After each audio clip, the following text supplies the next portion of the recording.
Pour finir, Philippe Gomez, est-ce que ces fameuses listes électorales, pour crever un peu l'abcès quand même, est-ce qu'il ne faut pas se diriger vers une judiciarisation des listes plutôt que ce soit les politiques? Guamittan dit il faut que nous, on ait notre mot à dire. La droite dit, les loyalistes disent il faut qu'on ait notre mot à dire. Qu'est-ce que vous en pensez, vous? Ben, on n'arrête pas de parler, hein, on l'a dit notre mot les uns et les autres, et la preuve, je suis en train de dire le mien, et Guamittan elle dit le sien en Australie. Donc non, de toute façon, cette affaire-là se finira devant les tribunaux.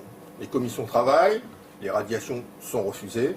À partir de ce moment-là, il y a des délais de recours qui sont offerts, et qu'à mon avis exploitera le FLNKS, pour contester devant le tribunal la décision de la commission. Et ensuite, le tribunal tranchera en première instance, et le cas échéant en appel. Donc au bout du compte, on aura bien, pour solde de tout compte, la décision de la juridiction judiciaire française. Bien sûr, on peut toujours refuser une décision de justice, hein, mais elle s'impose dans un état de droit.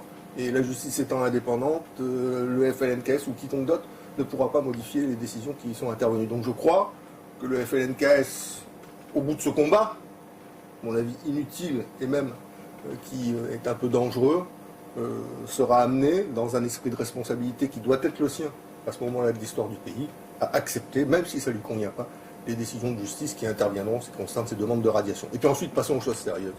Hein, on ne va pas construire la Calédonie les uns contre les autres à coup d'exclusion pour essayer d'avoir des majorités. Passons aux choses sérieuses.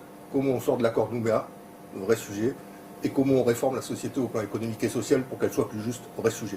Et ça, je crois que tous les partis politiques devraient s'atteler à la tâche, c'est-à-dire proposer aux Calédoniens leur méthode et leur projet dans le cadre de la sortie de l'accord et de la mandature qui s'annonce.